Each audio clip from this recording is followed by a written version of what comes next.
Assalamualaikum. Halo teman-teman Mina, berjumpa lagi nih.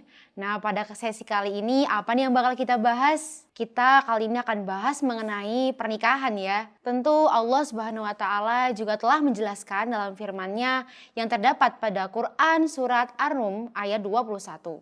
Yang artinya, dan di antara tanda-tanda kekuasaannya ialah Dia menciptakan untukmu istri-istri dari jenismu sendiri, supaya kamu cenderung dan merasa tentram kepadanya, dan dijadikannya di antaramu rasa kasih sayang. Sesungguhnya pada yang demikian itu benar-benar terdapat pada tanda-tanda bagi kaum yang berfikir. Pernikahan sendiri merupakan salah satu bentuk ibadah dan ikatan antara dua orang pasangan yang terikat dan sah menurut hukum, agama, sosial, dan negara. Tentu semua menginginkan kehidupan setelah nikah menjadi ikatan yang memperoleh kehidupan keluarga yang sakinah, mawadah, dan warohmah, bukan? Berangkat dari situ, nikah juga menjadi suatu momen dinantikannya bagi anak laki-laki maupun perempuan. Namun banyak pula pernikahan yang dilakukan oleh pasangan di usia yang masih rentan. Council of Virgin Relations mencatat bahwa Indonesia merupakan salah satu dari 10 negara dengan perkawinan anak tertinggi di dunia.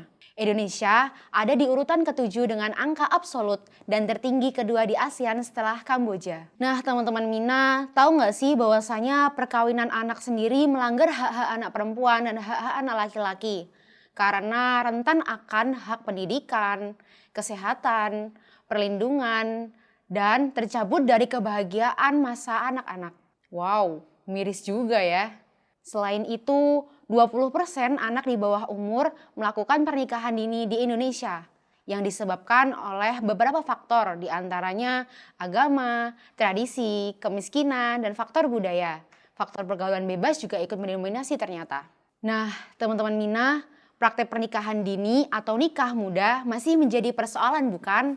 Terus pernikahan dini sendiri adalah pernikahan yang kedua pasangan berusia di bawah 19 tahun. Jika melihat pada Undang-Undang Nomor 16 Tahun 2019, pernikahan hanya diizinkan apabila pria dan wanita sudah mencapai usia 19 tahun. Lantas, pernikahan dini sebenarnya masih menjadi dilema, karena secara global banyak resiko yang disebabkan pernikahan dini.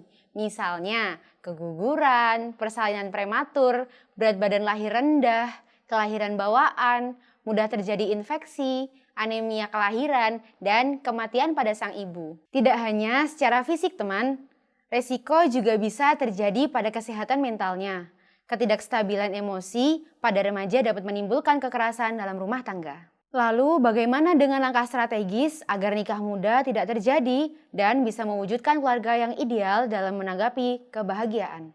Yang pertama, perlunya edukasi keluarga. Karena orang tua dalam keluarga memiliki peranan utama. Keluarga sebagai madrasah pertama bagi anak. Di samping itu, perlu juga meningkatkan kualitas pendidikan formal yang sangat berperan dalam mengantisipasi pernikahan dini. Dengan adanya pendidikan terkhusus bagi anak perempuan, maka cukup mampu berperan dalam menunda pernikahan dini. Kemudian yang kedua, berpikir dan bertindak bahwa perisai dari zina itu adalah puasa. Karena dengan puasa itu bisa menimpa diri untuk lebih mempersiapkan dan memantangkan. Kita tahu, semua pasti juga akan merasakan dan akan lebih aman jika memilih pemuda ataupun pemudi yang memang sudah mapan, matang, dan memiliki kesiapan rumah tangga, sehingga mampu membahagiakan di dunia maupun di akhirat. Nabi Muhammad SAW pernah menasihatkan bahwa, wahai para pemuda, barang siapa di antara kalian yang mampu menikah, maka menikahlah. Karena menikah lebih dapat menahan pandangan dan lebih memelihara kemaluan. Dan barang siapa yang tidak mampu, maka hendaklah ia berpuasa. Karena puasa dapat menekan syahwatnya.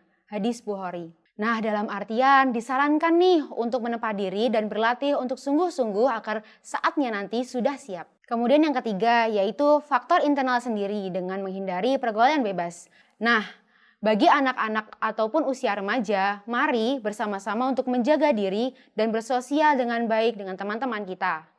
Dan juga dengan memperteguh agama, ketika kita dekat dengan Allah, maka diharapkan kita bisa menjaga diri dan meninggalkan larangannya. Nah, teman-teman Mina, oleh karena itu kita perlu juga memahami nikah itu sendiri, agar kita mampu secara mental, psikis maupun kepribadian yang unggul.